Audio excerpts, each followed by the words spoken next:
Starbucks Corporation is a specialty coffee chain with over 30,000 stores globally in 78 different markets. The company has grown its fundamentals at double digits over the past 20 years, and as a result, the stock price has exploded. So in today's video, I'm going to be breaking down Starbucks Corporation as a potential investment using the 4-step investment analysis process that I teach on this channel. We're going to start by looking at its business and its competition and that sort of thing. We'll then look at economic moat analysis, which is where we try to identify a competitive advantage that Starbucks may have.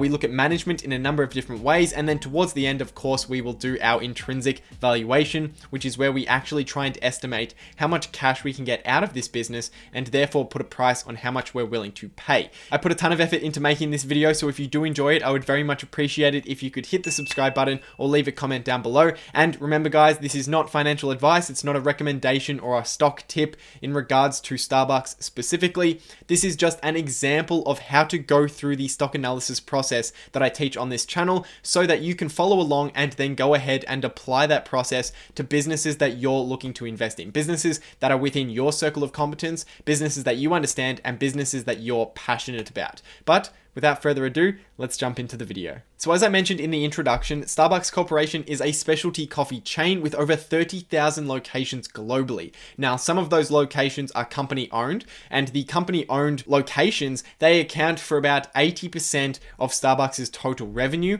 but they also have licensed stores where they don't own the operations, but they just receive a royalty from the franchisees who run those stores. Starbucks also generates what's considered other revenues, which represents about 9% of their total business, and this includes the sales of packaged coffee, tea, and other ready-to-drink beverages that customers buy outside of Starbucks stores. And on top of the revenue that Starbucks generates through their stores as well as through products outside their stores, Starbucks also just entered into a partnership with Nestle, which allows Nestle to use the Starbucks brand in order to sell products. And Starbucks received a upfront royalty of $6.7 billion in cash as a result of this, and this gives Nestle the right to use Starbucks, their brand, over the next 40 years. So that is a partnership that is going to last for many, many decades and will also contribute quite a lot of revenue towards Starbucks' business. The competition that Starbucks faces is really, really intense because not only are they facing competition from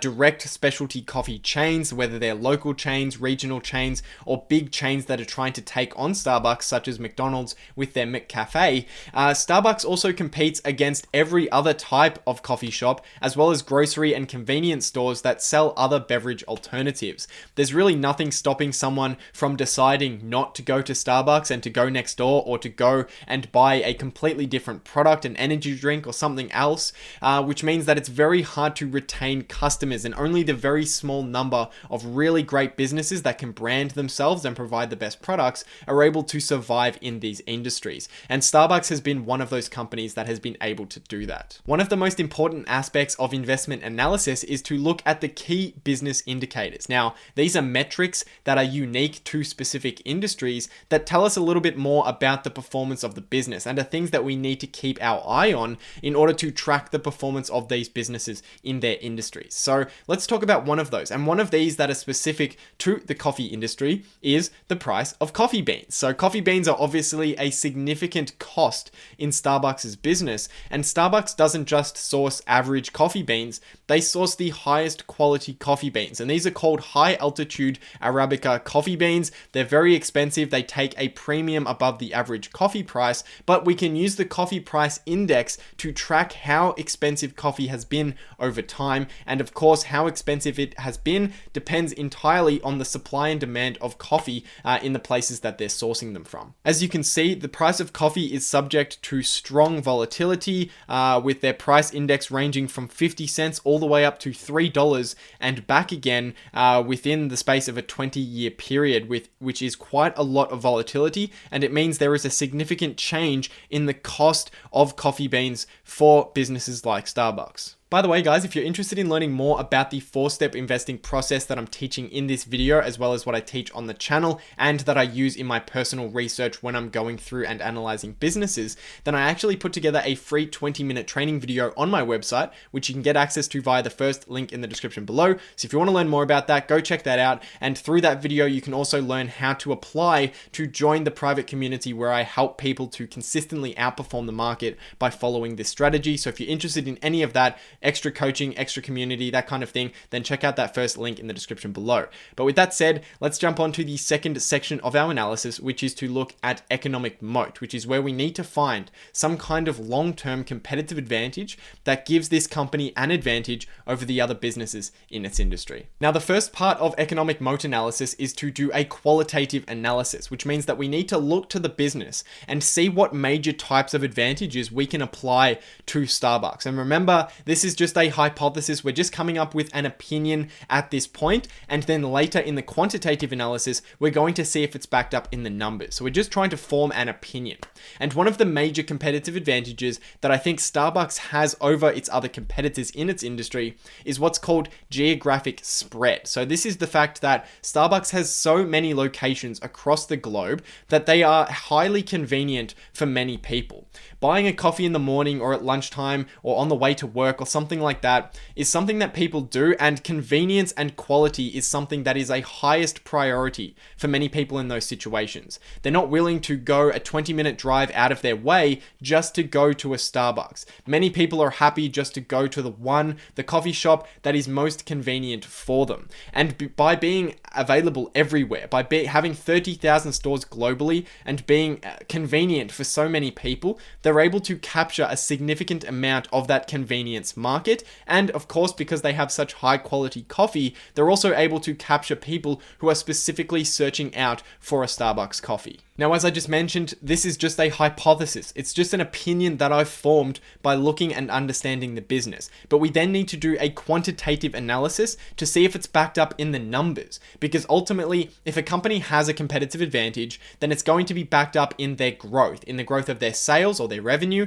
in the growth of their earnings per share, in the growth of their equity, and in the growth of their free cash. So let's check out those 4 numbers and see how Starbucks has trended over the past 10 years. So as you can see, Starbucks growth numbers are phenomenal over the long term. The lowest numbers are 11%.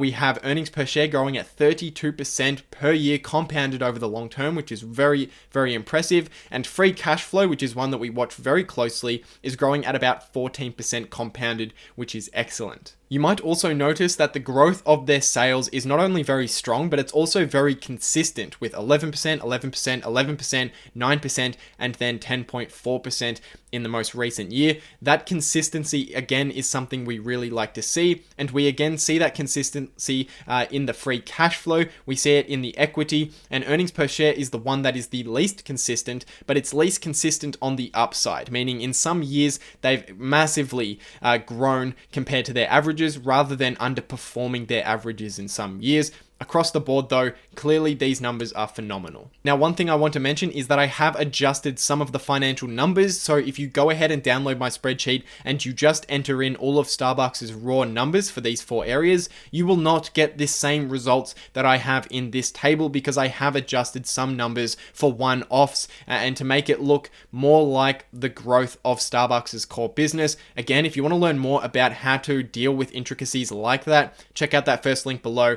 and consider joining our private community where I discuss these kinds of things with the members. But ultimately, we can bring together our qualitative analysis with our quantitative analysis and be very confident that Starbucks does have some kind of intrinsic advantage over its competitors that's allowed it to thrive for so long, and that is likely going to allow it to continue to thrive globally over the next 10 years and beyond. So that brings us to the third part of our analysis, which is to look at management. Now, when we're analyzing management, we're looking at management in really 3 core areas. We're looking at their integrity to the shareholders. Are they being honest with us?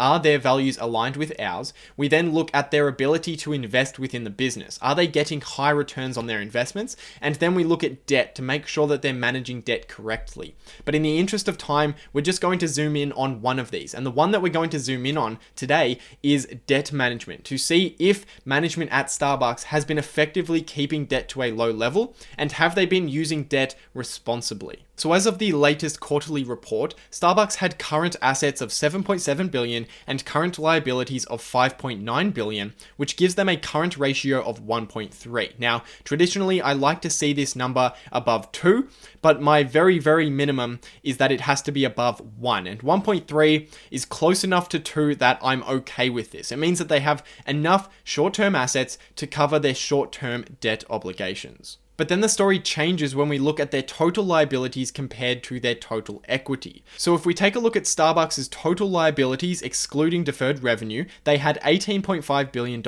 and equity of $2.4 billion, which gives them a debt to equity ratio of 7.7, while our maximum benchmark is 0.5. So we like to see this number below 0.5, but Starbucks has one that is 7.7. And the fascinating thing is that the decline in equity and the change in this ratio has really taken a turn for the worst in the past 3 quarters, the first 3 quarters of 2019.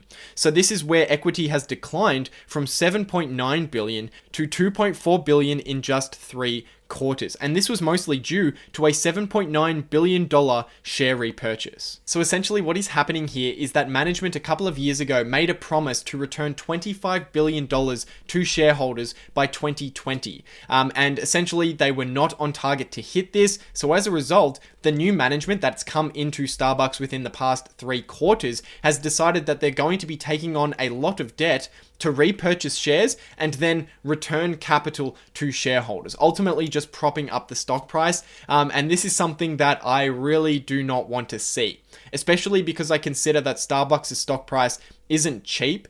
A management that's coming on and taking on debt, taking on an interest rate of probably 3 to 5% in order to get that debt, and then just buying back stock and destroying equity within the company is something that I really don't like to see management do. And I think it's something that's very irresponsible for long-term investors. I consider 1 to 3 year targets that management sets as short-term goals. I really don't care about 1 to 3 year targets. I want this business to be doing the best thing in the interest of shareholders who are holding the business for 10, 20 and more years, and just trying to hit this target by taking on debt and shoving it into share buybacks so that you don't look like you're making false promises in the first 3 year in a 3-year plan. I think that's really irresponsible. I think that management should have never made a $25 billion return to shareholders in the next 3 years. I think that's silly. I think that what they should have done is set much further long-term goals and not worry about hitting these short-term targets, because I really think that by taking on external debt just to repurchase shares and just to hit this goal, just to say that they ticked the goal and that they returned $25 billion to shareholders in 3 years, I think that's very damaging to the long-term business. And I think if they just focused on the long-term business, that they could use that debt, if they're going to take it on, much more effectively, or they could just not take on the debt and they don't need it, because they don't need to return capital to shareholders within the next couple of years. Now, some people may disagree with me there. Some people might think that management's job is to return as much capital to shareholders as quickly as possible, and taking on debt and buying back stock is certainly sending the stock price up massively, which is returning capital to shareholders who are wanting to sell their stock right now. And I can certainly sympathize with that argument, but if you have a different opinion, then feel free to let me know down in the comment section below. But with that said, let's jump into the final part of our analysis, which is to look at intrinsic valuation. Let's calculate how much cash we think we can get out of Starbucks, and therefore how much we're willing to pay for the stock. Now, projecting a future cash flow growth rate for Starbucks is going to be very difficult, and it's going to depend on what you think Starbucks' ability is to break into the China Asia Pacific market. This is a market that is massively underdeveloped in Starbucks' eyes. And if they're able to break in there effectively, then they could grow massively. If not, though, their growth could be substantially slower than it's been in the past. So if we take a top end growth rate, something that I think is probably an extreme, but is something that could possibly happen, then we could assume that they can grow the number of their company-owned stores by 7% per year, in combination with 5% comparable store sales growth. That would result in a 12% compounded annual growth rate of their cash flows if they can maintain their costs. And by using that 12% growth rate with our starting cash flow for owners of $3.8 billion, which is an adjusted 2018 number, we get an intrinsic value for the entire company of $165 billion. Now, if we then apply a 15% discount rate to the future cash flows, then we get a buy price for the whole business of $58 billion, and on a per share basis, that's $48.20 per share. So essentially, if you were going to make 15% per year on a Starbucks investment, one, they would need to grow at a compounded annual growth rate of 12%, which, as I said earlier, I think that's extreme. I think it's unlikely that they'll hit that, and it's very possible that they'll massively underperform that. But even if they hit 12% per year, if you want to make 15% per year, you need to buy the stock at about half of what it is right now. So the stock price has gone up massively in the past year, especially. It's been going up massively for quite a while, but especially in the past year, probably fueled a lot by those share repurchases.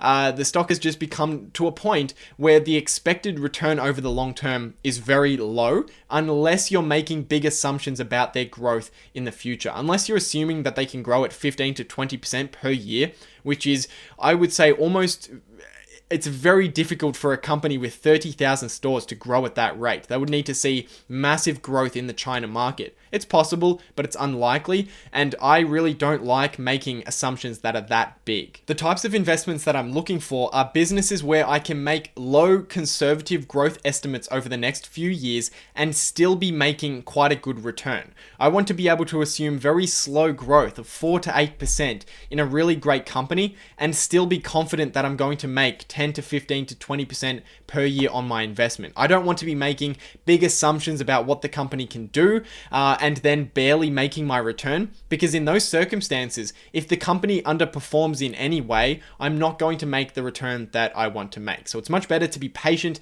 and disciplined and find those small number of businesses that do offer us those massive returns with very low risk. So I hope you guys enjoyed this analysis of Starbucks, and I hope it provided some value in your own research when you're going out and looking at companies that you want to invest in. As I said earlier, if you want to learn more about the process, check out that first link in the description below and consider applying to join the private community. But other than that, leave a comment down below if you enjoyed this video. Hit subscribe if you haven't already and you want to see more. But for now, guys, I'll see you in the next video.